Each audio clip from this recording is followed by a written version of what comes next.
Kalau Palestina mentalnya sudah teruji berpuluh-puluh tahun. Dia nggak pernah mundur, cuman dia minta senjata. Justru yang akan meningkatkan tekanan perang terhadap, bukan nggak pernah mundur, tapi kalau Israel nggak ada warganya minta senjata untuk melakukan perlawanan melawan daripada Palestina. Tidak. Sekaligus kita bicara dengan Israel laknatullah itu, sehingga perundingan sedang berjalan, tapi dia menginvasi Lebanon Selatan. Ini bahlul. Tapi pertanyaan saya, apakah menurut Bang Hussein, Amerika... Terima kasih Anda masih diinterupsi. Pemirsa, saya ke Bang Novel. Bang, apakah Anda melihat bahwa masyarakat Amerika akan bisa sesolid masyarakat Iran saat ini? Ya.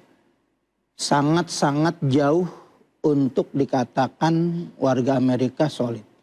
Itu teguran atau tekanan yang sangat keras terhadap Donald Trump, terjadi penembakan. Oh, itu nggak bisa dilupakan. Yang mana nih? Yang terakhir ketika Gala Dinner? Iya, Gala Dinner itu membuat shock. Yang namanya Donald Trump. Dan jangan lupa, ini adalah boleh dikatakan konflik kebersamaan. Melibatkan Lebanon, melibatkan Gaza, bahkan Irak pun sudah ikut campur, Lebanon pun ikut campur, Houthi pun ikut campur. Nah, ternyata pergolakan juga yang ada di Israel ini menggoyangkan posisi dukungan terhadap Amerika. Karena terjadi juga pergolakan di dalam.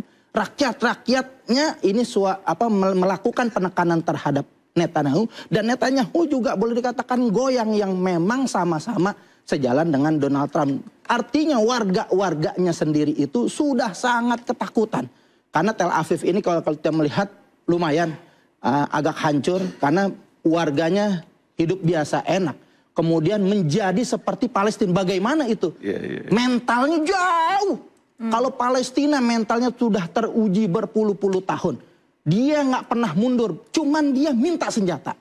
Justru yang akan meningkatkan tekanan perang terhadap, bukan nggak pernah mundur, tapi kalau Israel nggak ada warganya minta senjata untuk melakukan perlawanan melawan daripada Palestina. Tidak. Tapi kalau Palestina sampai gini hari nggak pernah mundur, jadi jauh mental warga daripada Amerika, mental warga Israel sangat jauh karena 47 tahun di embargo. Itu sudah melakukan kemandirian yang luar biasa, tidak tergantung dengan ekonomi global. Mereka sudah mandiri sehingga kekuatan itu sangat-sangat bisa diharapkan sampai saat ini. Dan mungkin pengaruh sedikit ketika blokade Selat Hormuz itu dilakukan, karena Irak itu bersebelahan dengan Iran, kemudian dengan Syria, masih punya jalur dari Lebanon, masih menembus laut, masih ada jalur.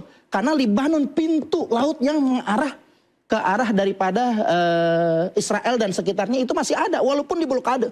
Diblokade oleh Amerika, bukan semuanya habis ditutup begitu, masih banyak jalan menuju Mekah. Begitu. Baik. Nah, Bang Abalin, tadi dikatakan oleh Bang Novel bahwa tidak akan bisa ya masyarakat Amerika bisa solid Iran. Oh, jauh. Trump yang dinilai cukup populis begitu. Apakah menurut Anda ketidakbersamaan rakyatnya ini bisa mempengaruhi keputusannya terkait dengan konflik ini, Bang? Saya mau bilang bahwa gerakan yang dilakukan baik teman-teman di California, di Los Angeles, kemudian di New York juga itu sama sekali tidak berpengaruh pada watak pendiriannya ini orang. Itu masalahnya di situ. Makanya pada waktu awal pertama kali mereka berunding di Islamabad itu, saya terus terang sangat amat keberatan, tapi kan tidak ada juga pengaruh kalau saya berkeberatan. Siapapun di Republik ini keberatan, tidak ada pengaruhnya dengan Donald Trump, dengan Mujtaba maupun dengan Netanyahu. Keberatannya apa coba? 10 poin yang diajukan oleh Tehran itu sama sekali tidak ada penyebutan di sana Gaza dan Palestina. Itu perkara besar. Saya baca di dalam media mainstreamnya teman-teman di Tehran itu, di sana juga sama seperti di Indonesia, berdebat dan segala macam. Salah satu tuduhan paling berat bagi Amerika Serikat terhadap Tehran itu karena Tehran itu dituduh melindungi para teroris. Yang disebutkan itu adalah Hamas. Sementara Hamas kita tahu itu adalah proksi Iran yang ada di Palestina. Tapi dalam perundingan luar biasa seperti itu, sama sekali Tehran hanya memasukkan beberapa item-item politik dan ekonomi. Itu perkaranya. Jadi perundingan kemudian dimuat di dalam media-media mainstream di Teheran. Kemudian tadi seperti ayat tanya terkait dengan apakah pengaruh dengan the American people dengan sikap dan karakter wajah Donald Trump dalam mengambil keputusan tentang kelanjutan perang dan seterusnya. Saya kira sama sekali tidak ada pengaruh. Kenapa? Lagi-lagi saya mau bilang bahwa ya itu karena dia merasa adik kuasa, dia merasa superpower dengan gaya dan pikiran Donald Trump seperti itu. Karena begini, sepanjang sejarah Amerika Serikat baru ada Donald Trump satu-satunya presiden yang terpilih untuk 2 kali dengan waktu yang berbeda. Jadi trust building, value itu begitu kuat ketika TV-TV yang mainstream di Amerika Serikat itu menceritakan tentang keberhasilan-keberhasilan Trump di kawasan Timur Tengah. Itu perkara. Jadi gini, saya mau kasih tahu kepada kita semua dan para pemirsa bahwa perspektif international relation itu menjadi nyata dan fakta sebab kita tidak bicara dalam perspektif emosional. Karena itulah yang saya selalu bilang bahwa ketika yang tadi Adinda Hussein menyampaikan bahwa ketika negara-negara Teluk itu tidak lagi mendapatkan, oh ternyata selama ini kami berlindung di balik Amerika, tapi Amerika tidak memberikan harapan ketika kita dalam keadaan seperti ini. Yang saya bilang itu, kenapa tidak ajak bicara ini kawasan Timur Tengah? Saudi bisa minta Pakistan untuk memberikan perlindungan terhadap ruang udaranya. Kenapa Saudi tidak bicara dengan Israel, nauzubillah min zalik, dengan Teheran? Iya, itu perkaranya. Oke, saya mau tanya tanggapan dari Bang Husin, silakan.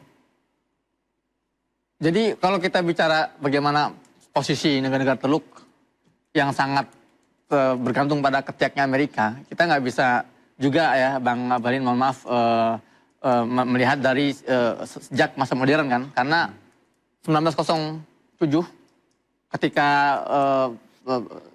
Campbell Bannerman Perdana Menteri Inggris mengumpulkan negara-negara kolonial, itu memang mereka sudah memiliki beberapa resolusi. Jadi mereka berkumpul di London saat itu 1907 untuk merumuskan bagaimana sih kita bertransformasi dari hegemoni dan dominasi konvensional kepada dominasi modern, atau kalau kata Bung Karno menyebutnya neokolonialisme dan imperialisme. Dan di antara resolusi itu diantaranya mendirikan sebuah kekuatan bersama yang kelak disebut dengan Israel di jantung kekuatan umat Islam di Palestina. Kedua di antara resolusinya adalah bagaimana mengkondisikan negara-negara atau kekuatan di sekitar Palestina untuk bisa berada di bawah kekuasaan mutlak Amerika. Maka dari itu negosiasi yang tadi Bang Ngabalin sampaikan, kenapa Saudi telah bernegosiasi dengan Iran atau dengan Pakistan? Karena memang sudah di-cut oleh Amerika sejak awal-awal masa. Karena begini. Menurut referensi Al-Quran, A'udzubillahi minasyaitonirrajim, mulai dari Al-Anfal 60 sampai dengan 6, ini kita bicara tentang Republik Islam Iran.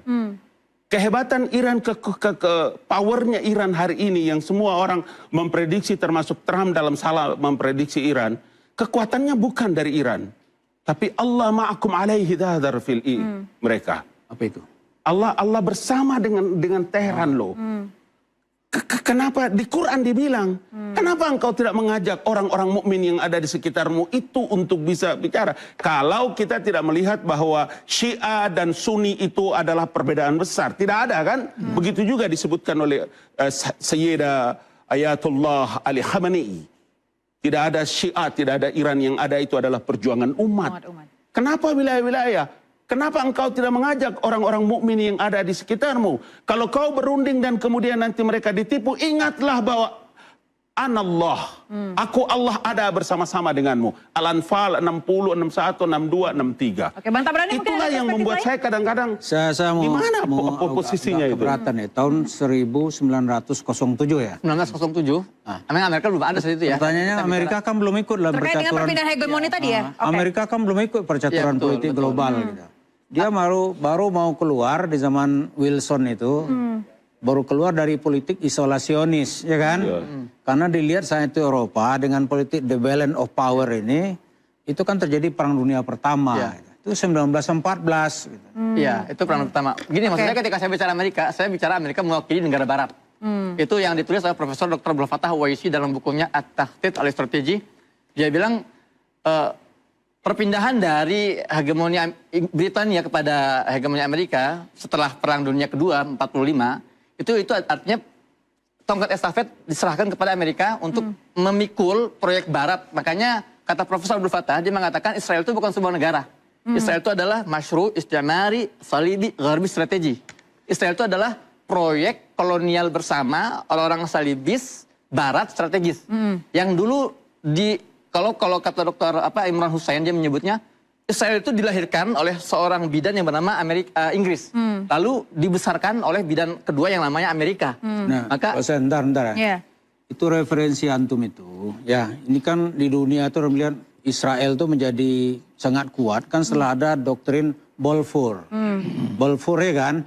Yang menjanjikan orang-orang Yahudi untuk kembali ke Palestina. Ya, tapi kembali lagi itu tadi 11 tahun 1918 setelah Perang Dunia Pertama selesai. Baik. Tapi kita ambil lagi dari apa yang disampaikan oleh Bang Ngabalin tadi, Pak Hussein, bahwa di dalam proposal Iran ketika negosiasi di Islamabad itu ya tidak disebutkan terkait dengan Gaza dan juga Palestina. Tapi tambah lagi sedikit interupsi, ini interupsi.